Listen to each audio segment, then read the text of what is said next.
الأرائك متكئون لهم فيها فاكهة ولهم ما يدعون سلام قولا من رب رحيم وامتازوا اليوم أيها المجرمون ألم أعهد إليكم يا بني آدم ألا تعبدوا الشيطان إنه لكم عدو مبين وأن اعبدوني هذا صراط مستقيم ولقد أضل منكم جبلا كثيرا أفلم تكونوا تعقلون هذه جهنم التي كنتم توعدون اصلوها اليوم بما كنتم تكفرون اليوم نختم على أفواههم وتكلمنا أيديهم وتشهد أرجلهم بما كانوا يكسبون ولو نشاء لطمسنا على أعينهم فاستبقوا الصراط فأنى يبصرون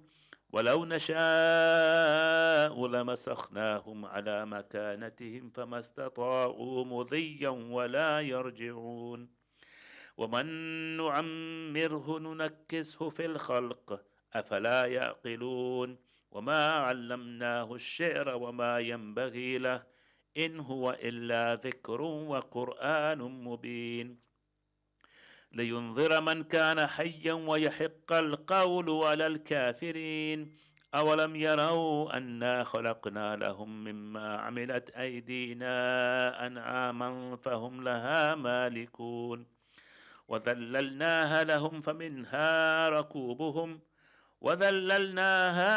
فمنها ركوبهم ومنها يأكلون ولهم فيها منافع ومشارب أفلا يشكرون واتخذوا من دون الله آلهة لعلهم ينصرون لا يستطيعون نصرهم وهم لهم جند محضرون فلا يحزنك قولهم إنا نعلم ما يسرون وما يعلنون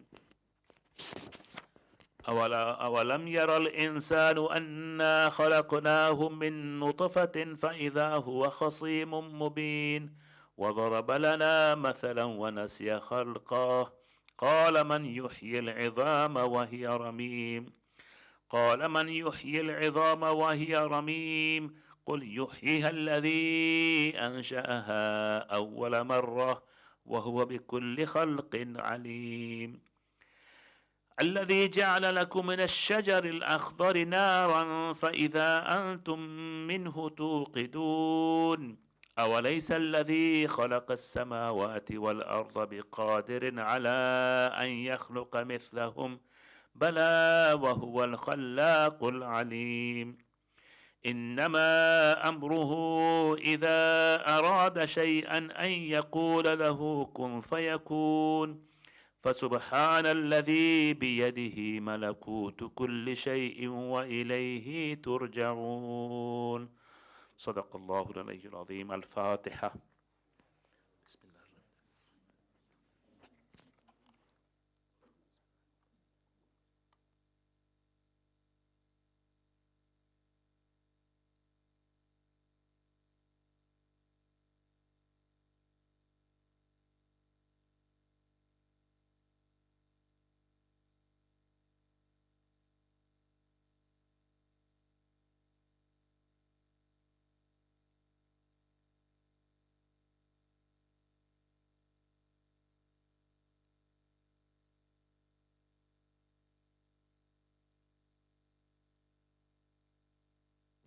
Bismillah ar-Rahman ar-Rahim. Please, once again, can we have a Surah Fatiha for all the marhumin, and especially for the marhumin that are mentioned here for tonight's majlis, which is marhum Ali Sajid Walji, Sister Maliha Kanji's nephew, and marhum Nazir Hashim. Al-Fatiha.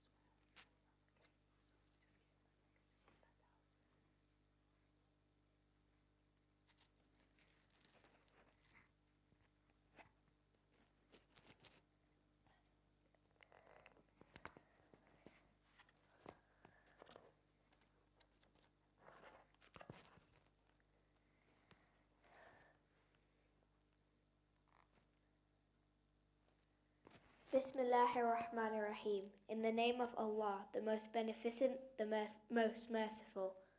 O Allah, I beseech you by your mercy which encompasses all things, and by your power which you overcome all things, and submit to it all things, and humble before it all things, and by your might by which you have conquered all things, and by your majesty against which nothing can stand up, and by your grandeur that prevails upon all things, and by your authority which is exercised over all things, and by your own self that shall endure forever after all things have vanished, and by your names which manifest your power over all things, and by your knowledge which pervades all things, and by the light of your countenance which illuminates everything, O you who are the light, O you who is the most holy, O you who existed before the foremost, O you who shall exist after the last.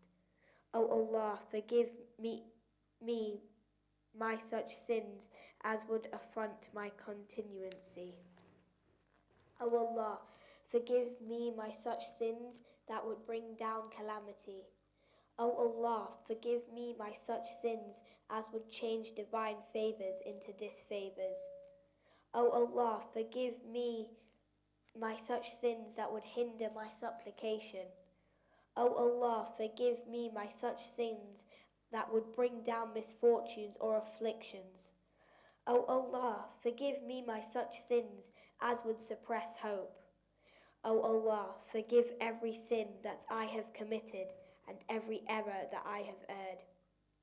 O Allah, I endeavor to draw myself near to you through your invocation, and I pray to you to intercede on my behalf and entreat you by your benevolence, and draw me nearer to you, and grant me that I should be grateful to you, and inspire me to remember and invoke you.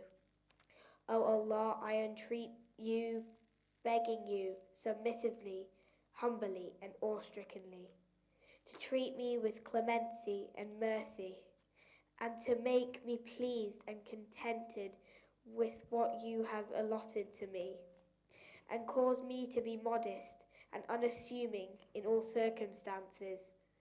O Allah, I beg you as one who is passing through extreme privation, and one who supplicates his needs to you and his hope. His hope has been greatly raised by what is with you. O Allah, great is your kingdom and exalted is your greatness. Your plan is secret, your authority is manifest. Your might is victorious and subduing, and your power is prevalent throughout, and it is not possible to escape from your dominion. O Allah, except you I do not find anyone who is able to pardon my sins, nor to conceal my loathsome acts. Nor have I anyone except thee to change my evil deeds into virtues. There is no God but you. Glory and praise be to you. I have made my own soul suffer. I have had the audacity to sin, by my ignorance relying upon my past remembrance of you and your grace towards me. O Allah, my Lord, how many of my loathsome acts have you screened from the public gaze? How many of my grievous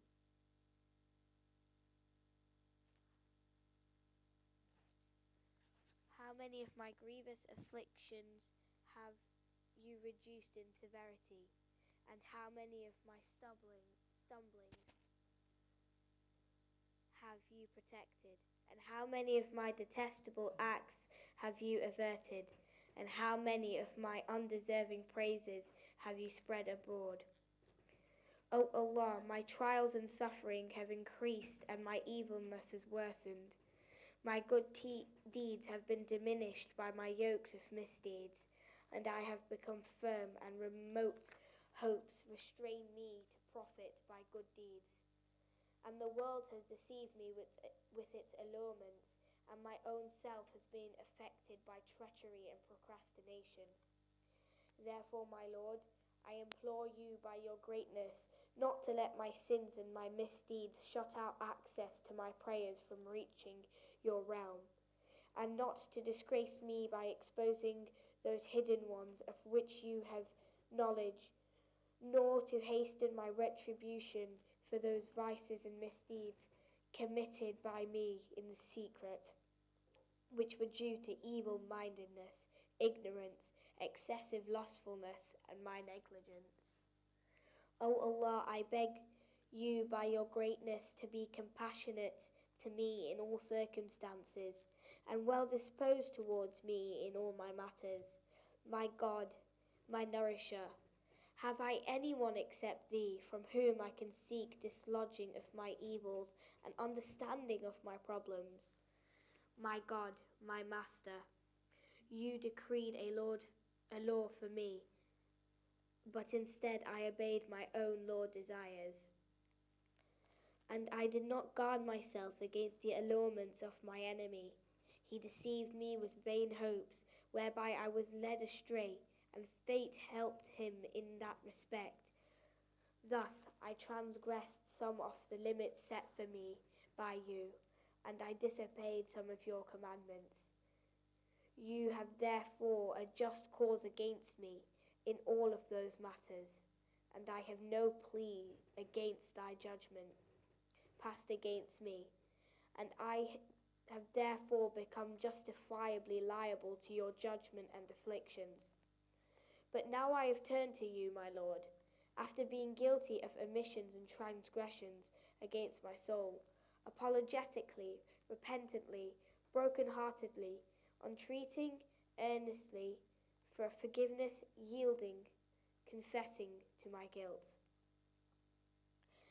As I can find no escape from that which was done by me, and having no refuge to which I could return except seeking your acceptance of my excuse, and admitting me into the realm of your capacious mercy.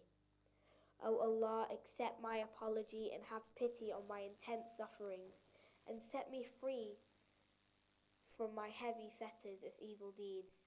My nourisher, I have mercy on the infirmity of my body, the delicacy of my skin, and the brittleness of my bones. O you, who originated my creation and accorded me in my individuality, and ensured my upbringing and welfare, and provided my sustenance, I beg thee to restore my favors and blessings upon me as you did in the beginning of my life. O my God, my Master, my Lord, and my nourisher, what will you see me punished in the fire kindled by your despite? My belief in your unity, and despite the fact that my heart has been filled with pure knowledge of you, and when my tongue has repeatedly praised you, and my conscience has acknowledged you, love and despite my sincere confessions of my sin, and I humble entreaties submissively made to you, your divinity. No, you are far too kind and generous to destroy me, who you nourished and supported, or to drive away from me one who you have kept under your protection, or to scare away one who you have given shelter, or to abandon in affliction one who you have maintained, and to whom you have been merciful. I wish I had known, O my Master, my God and my Lord, with your infliction on the fire upon faces which you have submissively bowed in prostration to, your greatness, or upon the tongues which have sincerely confirmed their unity and have always expressed gratitude to you, or upon the hearts which have acknowledged your divinity which conviction, or upon their minds which accumulated so much knowledge of you until they became submissive to you, or upon the limbs which strove at the places appointed for your worship to adore you willingly and seek your forgiveness submissively. Such sort of harshness is not expected from you, and as it is remote from your grace, O generous one, O Lord, you are aware of my weakness to bear even a minor affliction of this world and its consequence and adversity affecting the denizens of this earth.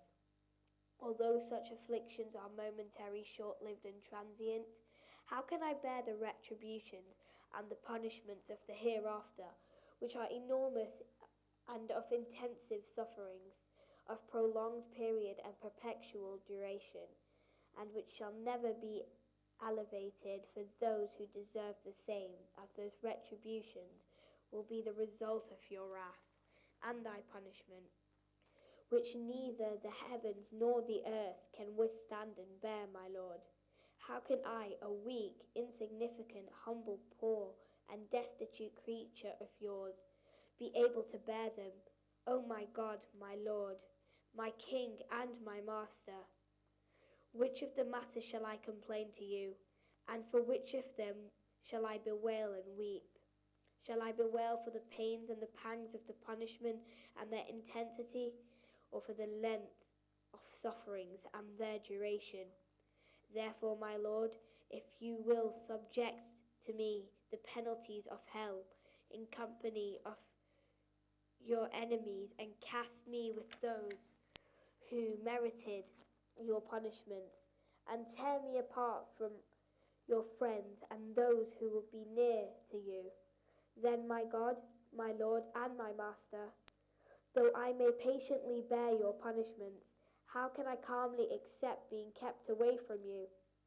I reckon that though I may patiently endure the scorching fire of your hell, yet how can I resign myself to the denial of your pity and clemency? How can I remain in the fire while I have hopes of your forgiveness?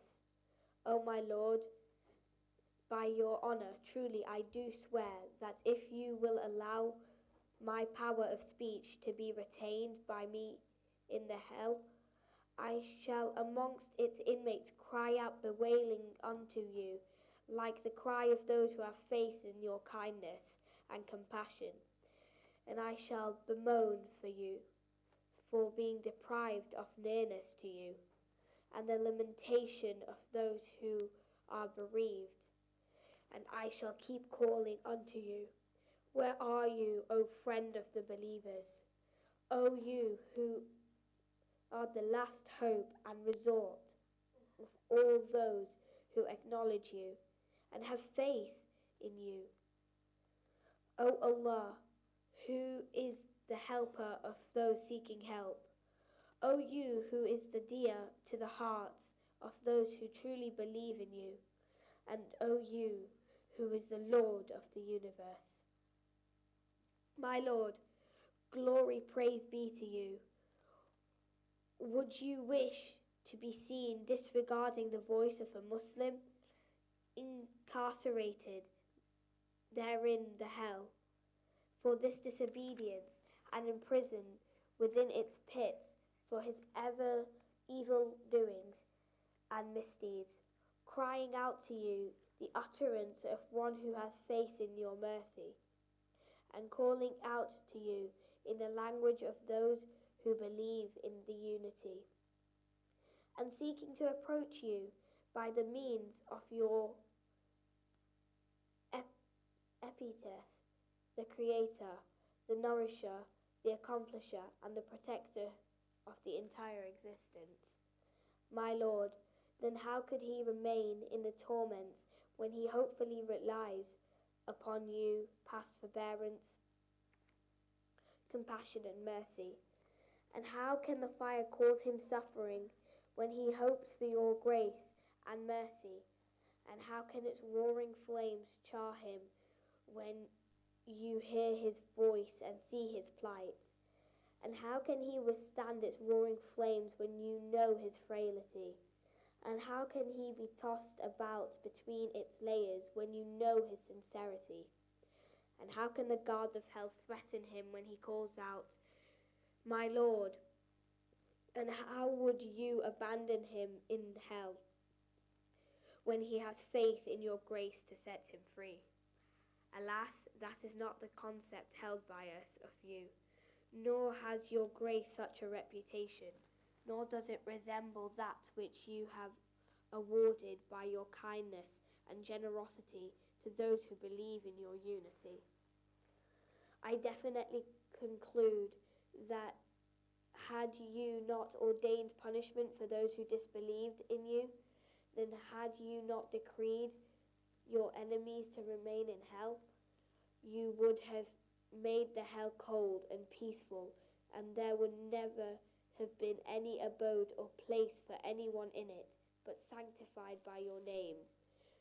You have sworn to fill hell with disbelievers amongst the jinn and mankind together, and to place forever your enemies therein. And you, exalted be your praise, had made manifest out of your generosity and kindness that a believer is not like him who is an evil liver. My Lord, my Master, I therefore implore you, by that power which you determine and by the decree which you have finalized and ordained, whereby you have prevailed upon whom you have imposed it, to bestow upon me this night, this very hour, the forgiveness for all the transgressions that have been guilty of, for all sins that I have committed, for all the loathsome acts that I have kept a secret, and for all the evils done by me, secretly or openly, in concealment or outwardly, and for every evil action that you have ordered to the two noble scribes to confirm you have appointed, to record all my actions and to be witnesses over me with the limbs of my body, whilst you observe me besides them and witness to those acts concealed from them, which you in your mercy has kept a secret through your kindness unexposed, and I pray to you to make my share plentiful in all the good that you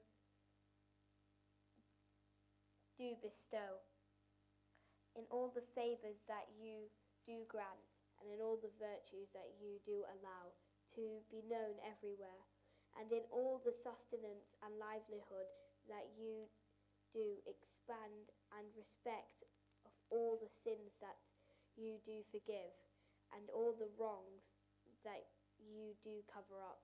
O Lord, O Lord, O Lord, O my God, my Lord, my King, O my Master of my freedom, O you who holds my destiny and who is aware of my suffering and poverty, O you who knows my destitution and knows my starvation, O my Lord, O my Lord, O my Lord, I beseech you by your glory and by your honor, by your supremacy and high attributes, and by your names, to cause me to utilize my time, day and night in your remembrance, by engaging myself in serving you, your cause, and to let my deeds be such as to be acceptable to you, so much so that all my actions and offerings may be transformed into one continuous and sustained effort, and my life may take the form of a constant and perpetual service to you. O my Master, O you who upon I rely,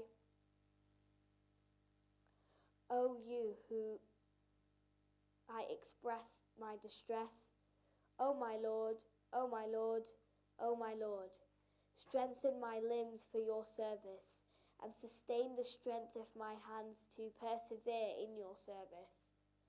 And bestow upon me the eagerness to fear you and constantly to serve you, so that I may lead myself towards you in the field with the vanguards who are in amongst the forerank, and to be swift towards you among those who hasten towards you, and urge eagerly to be near you, and draw myself towards you like them who sincerely draw themselves toward you, and to fear you like the fear of those who believe firmly in you, and thus I may join the congregation of the faithful and congregate near you for protection. O Allah, whosoever intended to do evil against me, let ill befall on him, and frustrate him who plots against me, and assigns for me a place in your presence with the best of your bondsmen, and nearer abode to you. For verily, that position cannot be attained except through your greatness. And treat me benevolently, and through your greatness extend my munificence towards me. And through your mercy protect me, and cause my tongue to accentuate your remembrance, and my heart filled with your love, and to be liberal to me by thy gracious response, and to cause my evils to appear fewer, and forgive my errors. For verily you have ordained for your bondsmen your worship, and bidden them to supplicate to you, and have assured them of your response. So, my Lord, I took earnestly towards thee, and towards you, my Lord, I have stretched forth my hand. Therefore, by your honour, respond to my supplication, and let me attain my wishes, and by your bounty frustrate not my hopes, and protect me from the evils of my enemy, from amongst the jinn and mankind. O you who readily pleased, forgive one who owns nothing but supplication to you, and do what you will. O you whose name is a remedy for all ills, and whose remembrance is a sure cure for all ailments, and obedience to whom makes one self-sufficient. Have mercy on one whose only asset is hope, and whose only armour is lamentation. O you who is perfect all bounties, and who has warded off all misfortunes. O light who illuminates those who are in bewilderment, who knows without learning. Bless Muhammad and the descendants of Muhammad, and do unto me in accordance with that which befitted you, and deal with me not in accordance to my worth. May the blessings of Allah be bestowed upon his apostle and his rightful imams from his descendants, and his peace be upon them plentifully. Salawat.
Bismillah ar-Rahman ar-Rahim. For Marhum Nazir Hashim and Marhum Ali Walji, and for all of our marhumin on this Thursday night. Let us begin with the recitation of Surah Al-Fatiha. Bismillahir-Rahmanir-Rahim.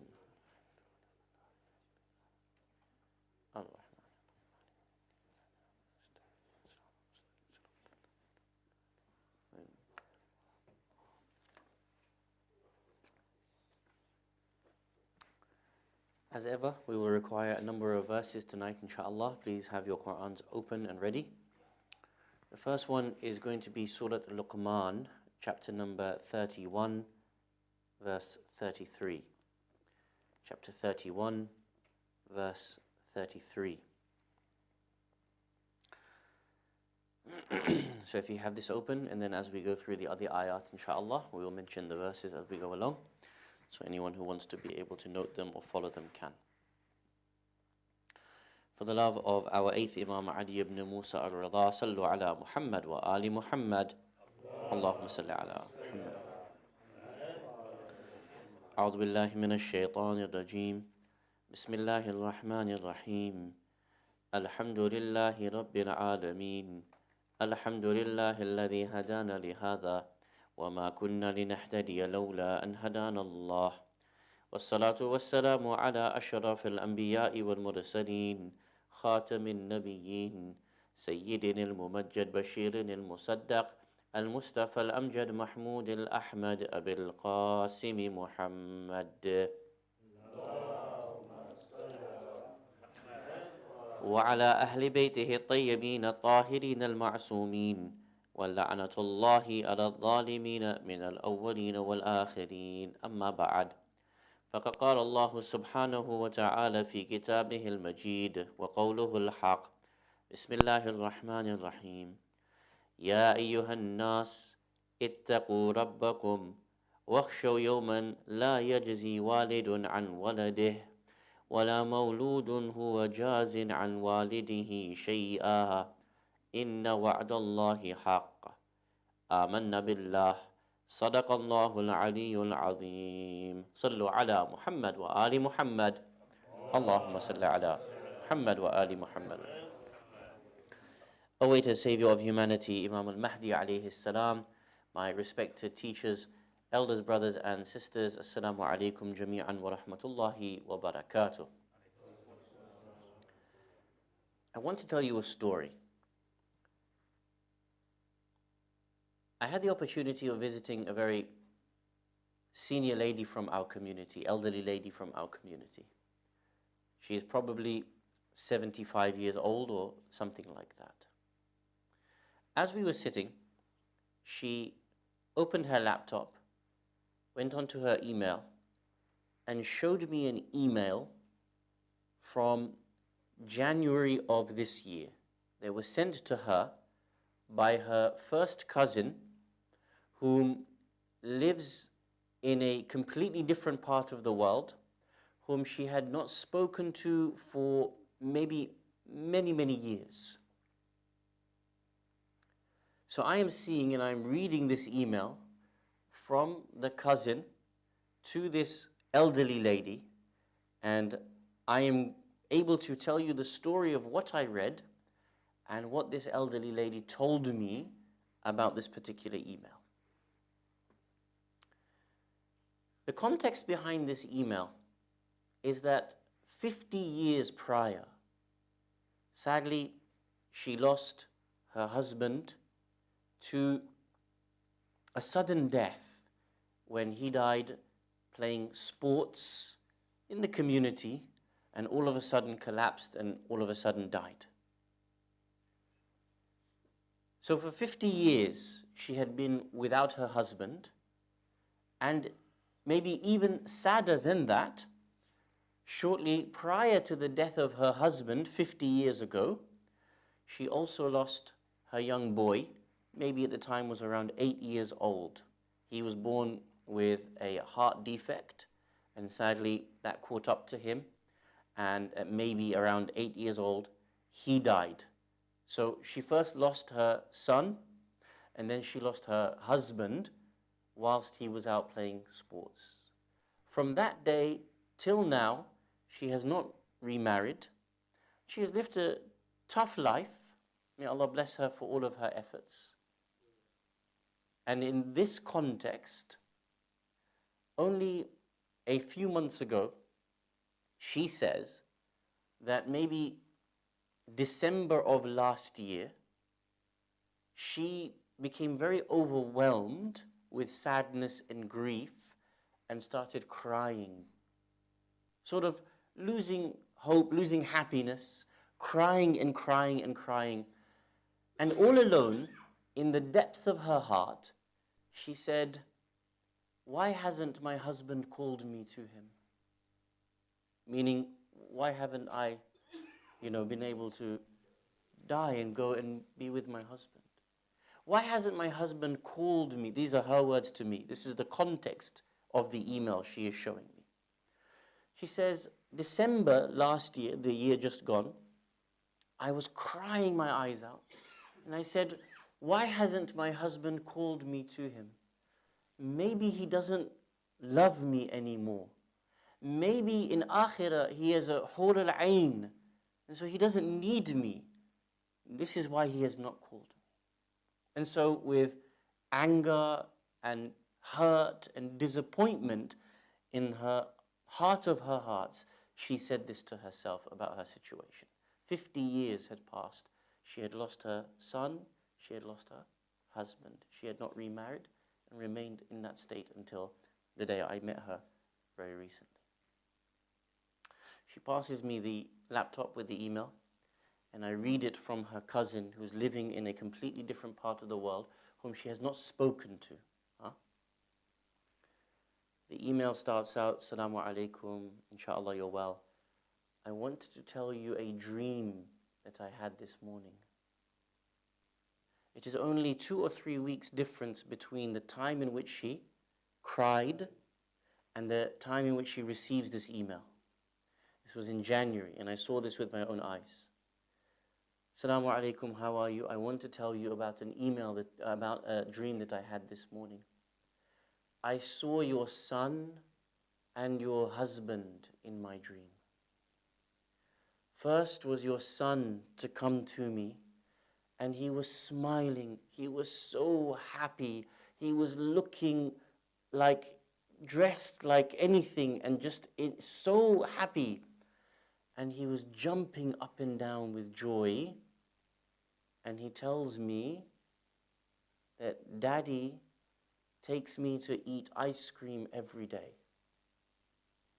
Daddy takes me to eat ice cream every day. And then I'm enjoying here, and I'm having fun. And every day I get to play and get to jump and enjoy myself.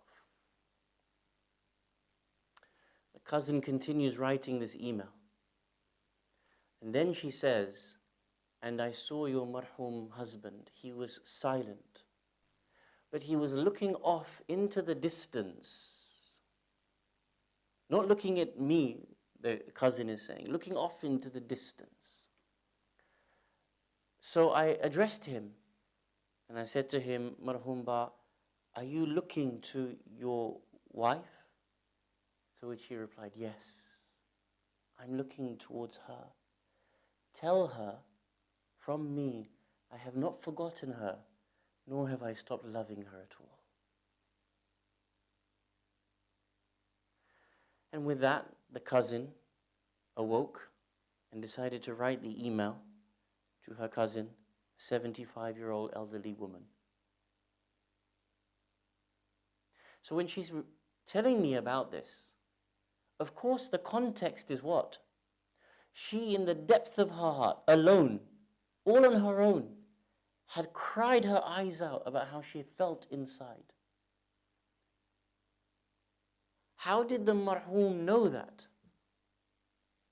Even if she was to have said it out loud, even if she was to have said it on the mic in front of 100 people, how did the marhum know of her complaint and yet come to address the pain that she was feeling and comfort her with what she was feeling?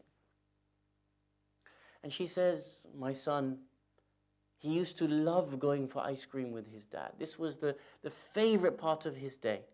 That when he used to come home, there was a regular thing that his dad would take the son out and they would go and have ice cream together. This is 50 years later.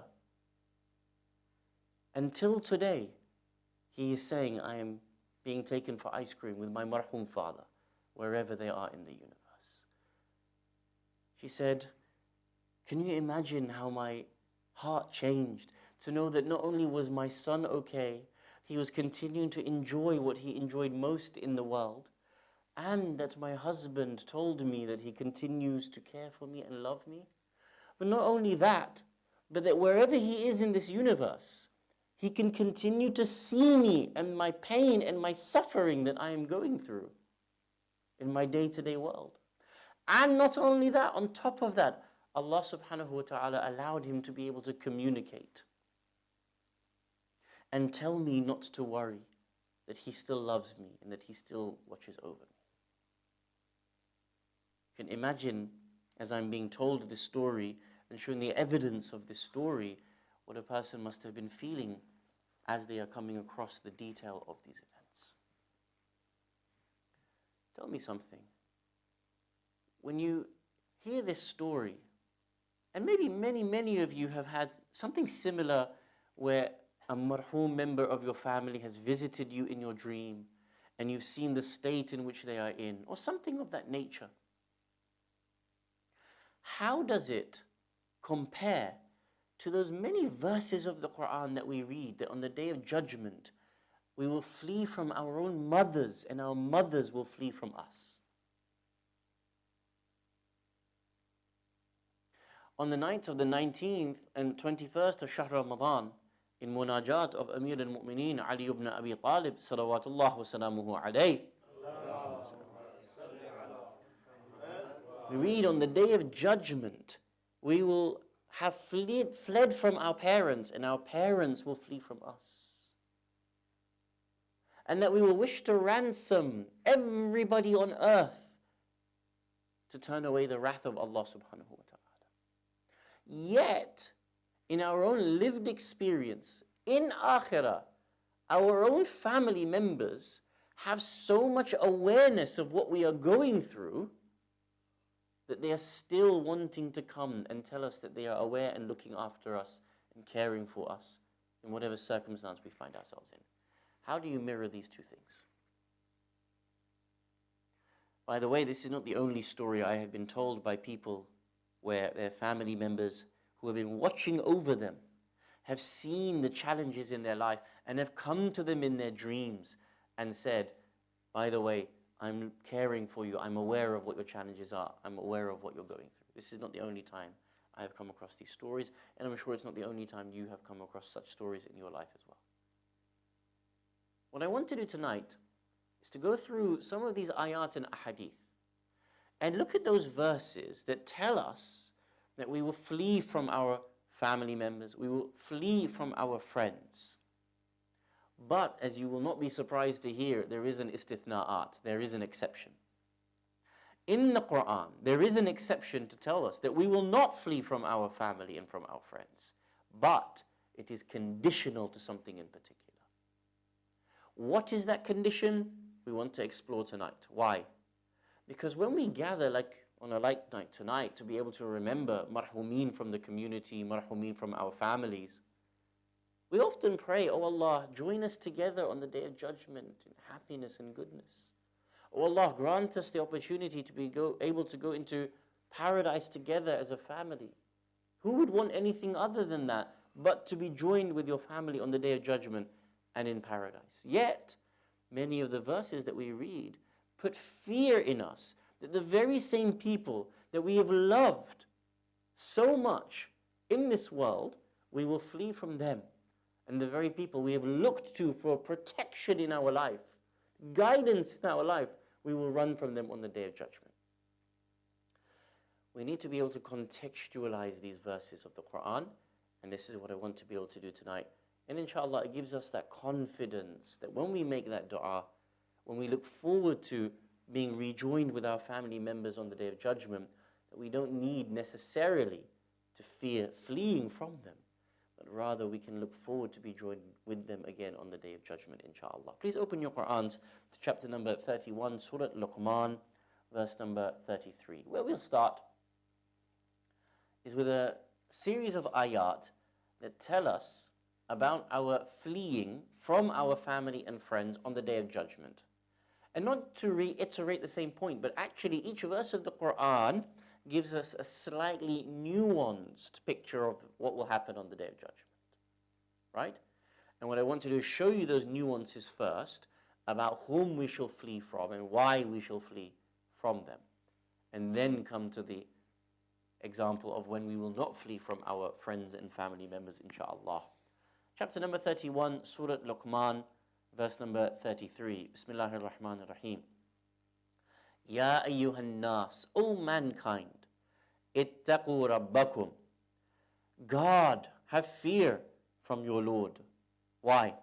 Wakhshaw yawman la yajzi walidun an waladih. And fear, dread the day when a father will not make any satisfaction for his son. You see, normally now when a son gets into trouble, the father will try to intervene to be able to protect the son in some way in which they can. But on this day, the father will not be able to or not want to make any intervention on behalf of his son. وَلَا مَوْلُودٌ هُوَ جَازٍ عَنْ وَالِدِهِ شَيْئًا. By not an iota will this take place. Nor shall the child make any satisfaction on behalf of the father. See, if the father becomes elderly and less capable to look after himself, it is normal then that the son will try to help the father. On this day, the son will not reach out to be able to help the father one iota. Inna wa'dallahi haqq. Indeed, the threat of Allah is true. So you can see here, it introduces this particular image to us. Another verse, chapter number 40, Surah Al-Mu'min, verse number 18. Allah subhanahu wa ta'ala gives us a similar picture, but a slight nuance. Instead of talking about family members, Allah now talks about friends. That you will not be able to have any help from your friends. Normally we would rely on friends. It might be to move home. It might be to give us a loan. Whatever the need of intervention is. In this verse, we will not be able to rely on our friends. Chapter 40, verse 18. Bismillahir Rahmanir Rahim. وَأَنذِرْهُمْ يَوْمَ الْآزِفَةِ إِذِ الْقُلُوبُ لَدَى الْحَنَاجِرِ كَاظِمِينَ. And warn them of the day that draws close, when hearts shall rise up to the throats, grieving inwardly. مَا لِلظَّالِمِينَ مِنْ حَمِيمٍ. The unjust shall not have a compassionate friend. وَلَا شَفِيءٍ يُطَاعٍ. Nor an intercessor who could be obeyed. So there's no friendship here, but for whom? لِلظَّالِمِينَ. The zalim, the oppressor, the wrongdoer here, will not have a friend. You see, it's very interesting, because many a time, the oppressor, they seem to have a lot of friends around them, right? They have the media to support them, they have the system to support them, they have all the powerful, the elites to be able to support them. So you think on the Day of Judgment, that they would expect support from the very same people that used to go out of their way to support them today in the world. On that day, مَا لِلظَّالِمِينَ مِنْ حَمِيمٍ. They won't have a compassionate friend to be able to assist them. So, family and friends. Another verse, chapter number 70, Surah Al-Ma'arij, gives us another angle of this event on the Day of Judgment that will take place. Chapter number 70, from verse number 8 onwards to verse number 13, 14. Bismillahir Rahmanir Rahim. يَوْمَ تَكُونُ السَّمَاءُ كَالْمُهَلِ. On the day when the heaven shall be as molten copper. وَتَكُونُ الْجِبَالُ كَالْعِهِنِ. And the mountain shall be as tufts of wool. What will happen? Verse 10. وَلَا يَسْأَلُ حَمِيمٌ حَمِيمًا. And a friend will not ask of a friend. يُبَصَّرُونَهُمْ. Though they will be made to see one another. It's not as though I won't be able to see Akil on the Day of Judgment. We will see each other. يَوَدُّ الْمُجْرِمُ لَوْ يَفْتَدِي مِنْ عَذَابِ يَوْمِئِذٍ بِبَنِيهِ. The guilty one would fain redeem himself from the chastisement of that day by even sacrificing his own children. You see how far it goes, the warning. Not only will I not be able to help, or I not want to help my son, or my son not want to help me, I would actually be willing to sacrifice him. I mean, in which world do you imagine sacrificing your son to get away with something? وَصَاحِبَتِهِ وَأَخِيهِ. And his own wife and his own brother. وَفَصِيلَتِهِ الَّتِي تُؤْوِيهِ. And the nearest of his family who previously would give him shelter. Not only would you be willing to sacrifice your own family members, وَمَنْ فِي الْأَرْضِ جَمِيعًا. You know, it's not only all 7.2 billion people who are alive now, you would be willing to sacrifice them from Adam ila al-Mahdi. All of those billions of people, you would be willing to sacrifice them in order to stave off the punishment that comes from Allah. ثُمَّ يُنْجِيهِ. In order to be delivered. كَلَّا إِنَّهَا لَظَى. By no means, the fire is absolutely flaming. Can you see the various different pictures of this issue Allah subhanahu wa ta'ala is trying to present to us on the Day of Judgment? Now there's many other verses, by the way, that say the same thing. But I think this gives you sufficient sort of a picture in order to see what happens on that moment. There are other verses in Surah Al-Baqarah, other verses in Surah Abasa, if you wish to be able to see them. Okay. So we can see that our lived experience is that our family members who are already in Akhirah are watching over us, are caring for us, and wanting to communicate that care. Barzakh is a window to the Day of Judgment. So, yet, these family members don't wish to separate from us, don't wish to be sacrificing us in order to preserve themselves. Yet, the ayat of the Quran tell us all of these different scenarios that a friend won't help a friend, a family member won't help a family member, nay, even a family member will be willing to sacrifice everybody in order to stave off the wrath of Allah subhanahu wa ta'ala. So you know where we go now, don't we? We go to the ayah of the Quran that gives us the istithna, the exception to the rule. Yes, on the Day of Judgment, most people will flee from their own family members, the very ones that they looked to for support throughout the whole of their life. Turn, if you will, to Surah Az-Zukhruf, chapter number 43 of the Quran. Verse 67 and 68. Chapter 43, Surah Az-Zukhruf, verses 67 to 68 on the Day of Judgment.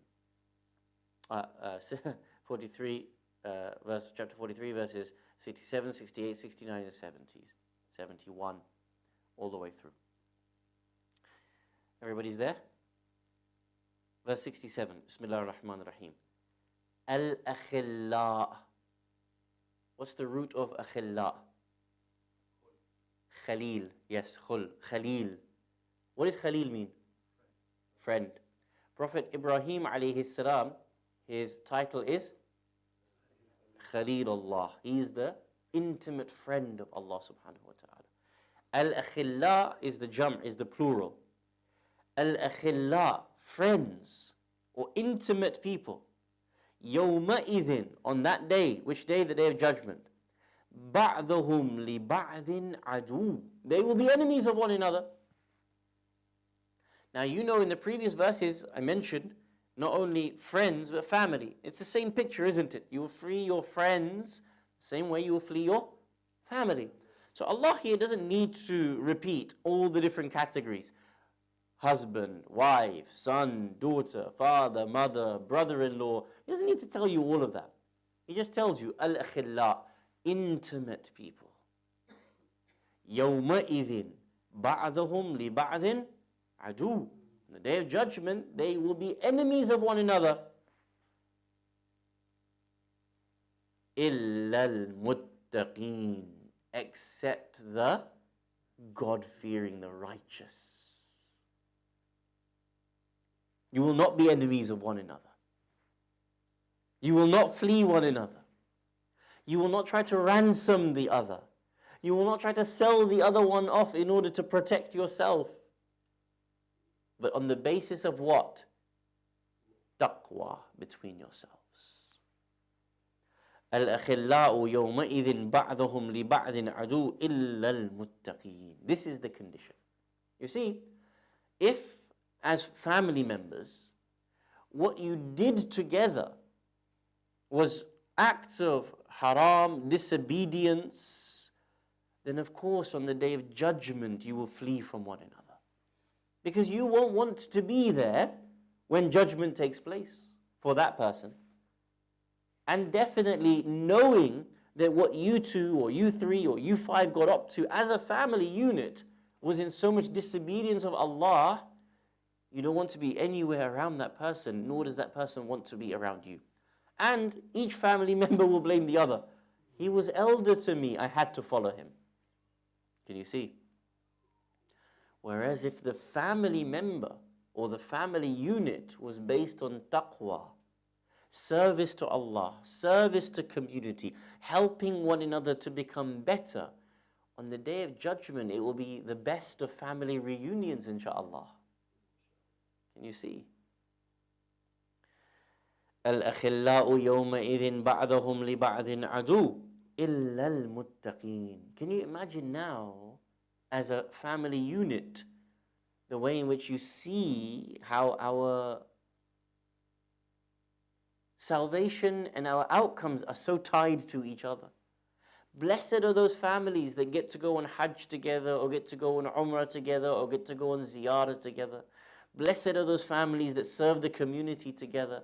Blessed are those families who participate in the service of the ummah together. Because can you imagine when the reward is coming down to one, it is coming down to the other. And you can imagine how they will be with each other on the day of judgment. Carry on reading, inshallah. Verse 68. Ya ibadi, la khawfun alaykum al-yawm. Does that sound like fleeing from one another? Oh my servant, no fear for you this day. وَلَا أَنْتُمْ تَحْزَنُونَ. Nor should you grieve. الَّذِينَ آمَنُوا بِآيَاتِنَا وَكَانُوا مُسْلِمِينَ. Those who believed in our communications and were submissive. What will you be told? أُدْخُلُوا الْجَنَّةَ أَنْتُمْ وَأَزْوَاجَكُمْ تُحْبَرُونَ. Enter into the garden, you and your family members, you and your wives, you and your partners, whilst you will be made happy.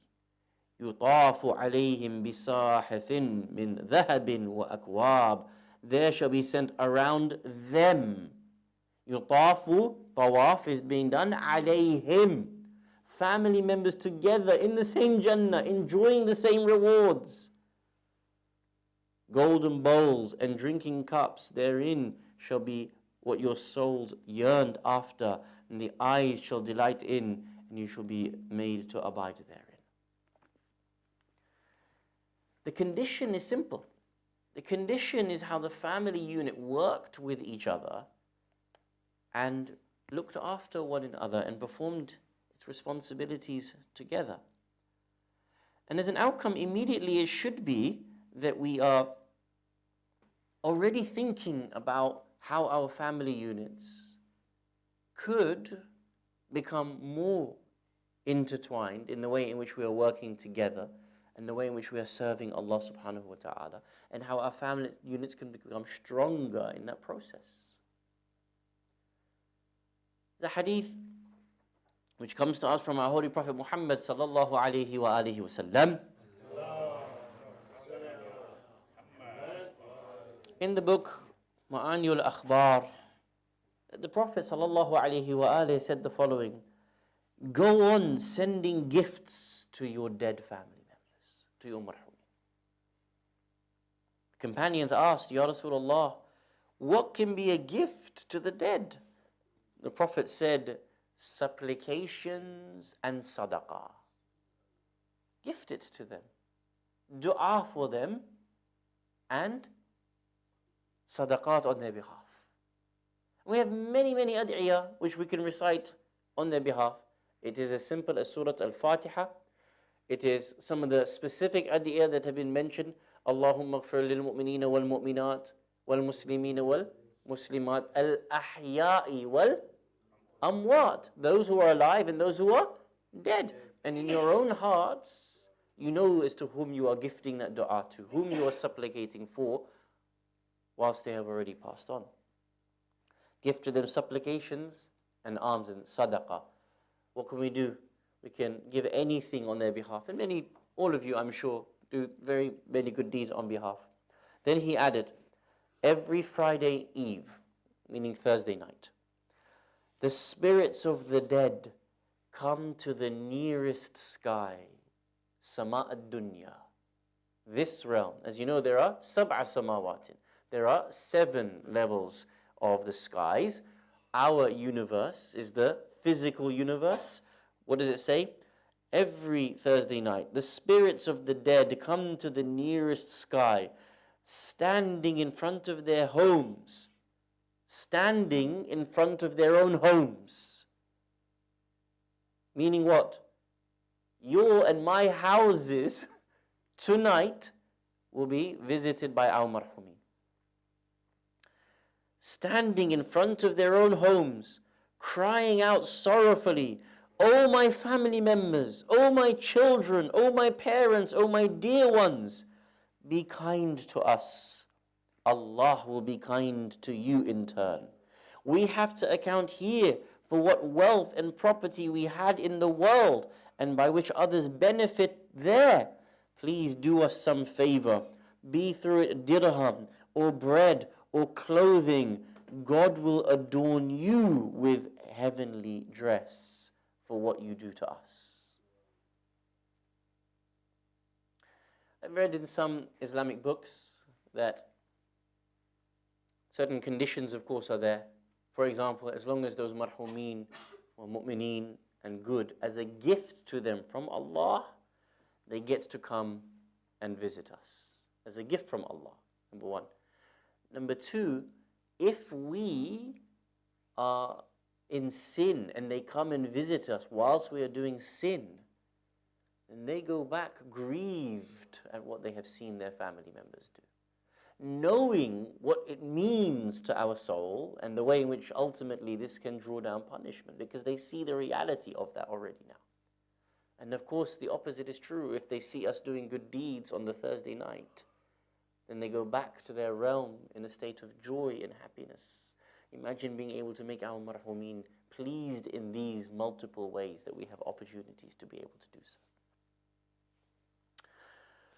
On the like tonight, when we come together to be able to remember our marhumeen of our family and our communities, I think we can take these subtle points away, that really the realms that we exist in are not as distanced as we imagine them to be, really. And our engagement with our marhumeen is ongoing. And the love that a parent has for their child, or the love that a spouse has for their child, or the awareness that a child has for their parent continues in that realm. Now imagine this. If you and I are making dua for our marhumeen, and Allah's rahmah has allowed them to be aware of our needs, can you imagine their dua for us as well?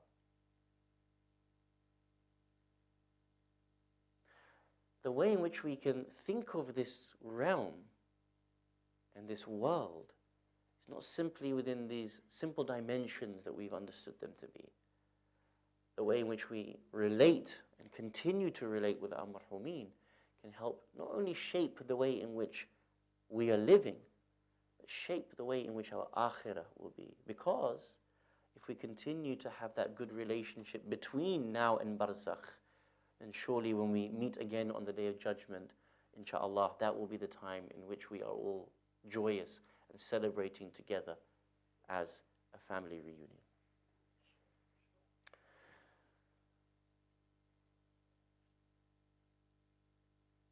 Al-Dhakirin tell us that on the 10th of Muharram, the family of Aba Abdullah al-Husayn, salawatullah wa salamu alayhi majma'een, were able to visit Karbala and see what occurred on that tragic day. Just imagine, if our marhumin care for us so much, can you imagine the way the Prophet cared for Aba Abdullah al-Husayn? Can you imagine the way Ali ibn Abi Talib cared for Aba Abdullah al-Husayn? Can you imagine the way Fatima al-Zahra cared for Aba Abdullah al-Husayn? Can you imagine if it is true and she was able to see that dastardly moment? Can you imagine what Fatima alayha salam would have been feeling at that moment when Shimr bin Diljoshan strikes not once, not twice, but 12 strikes onto the blessed neck of Aba Abdullah al-Husayn? One of the narrations we have in the Maqatil is that on the night in which Husayn ibn Ali departs from the city of Medina al-Munawwara for the last time, he goes and visits the grave of his grandfather Rasulullah, and he cries and cries at that grave until he eventually falls asleep. He sees Rasulullah in his dream. Rasulullah says to him, come to me, my son.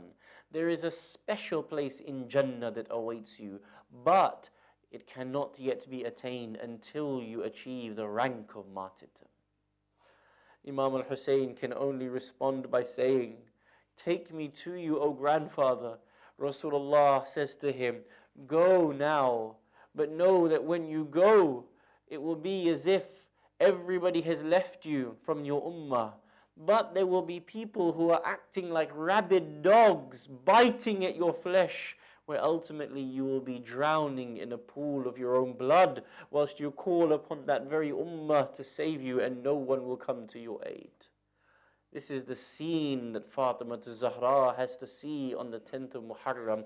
I want you to imagine that if Zainab alayha salam is running back and forth from the tents to the killing field, and she's calling out, "Oh Umar ibn Sa'ad, do you look on whilst Hussein is being killed?" That she calls out to the army, "Oh army of Yazid, is there not a Muslim amongst you?" If this is what Zainab was screaming, I want you to imagine what was Fatima al-Zahra screaming on the afternoon of the 10th of Muharram. ألا لعنة الله على القوم الظالمين وسيعلم الذين ظلموا أي منقلب ينقلبون إنا لله وإنا إليه راجعون. Please raise your hands, join us in dua. We ask Allah subhanahu wa ta'ala to hasten the appearance of Imam al-Mahdi alayhi salam, to allow us to be alongside him at all times in our life and in our death. If we were to pass away from this world before his coming, Ya Allah, raise us from our graves so that we can partake in the victories of Muhammad and Ali Muhammad. Ya Allah, on this Thursday night, in which we expect that our marhumin will be visiting us, grant them joy at what they see that we are engaged in. Oh Allah, grant us tawfiq to be able to give them a little bit of reward tonight and every Thursday night, inshaAllah. Oh Allah, grant us joyous union on the Day of Judgment with our family members, and allow us to enter into the state of Jannah and paradise with them together, inshaAllah. Walhamdulillah Rabbil Alameen. Wa salli ya Rabbi ala Muhammadin wa alihi at-tahirin. For the two marhumin that we are commemorating tonight, please let us conclude this discussion with the recitation of 3 Surah Al-Ikhlas, the thawab of which is the entirety of the Quran is gifted to them. Please recite 3 times Surah Al-Ikhlas. Bismillah ar-Rahman ar-Rahim. Allahu Ahad. Allahu Samad. Lam yalid wa lam yulad wa lam yakun lahu kufuwan ahad. Bismillah ar-Rahman ar-Rahim. قل هو الله أحد الله الصمد لم يلد ولم يولد بسم الله الرحمن الرحيم قل هو الله أحد الله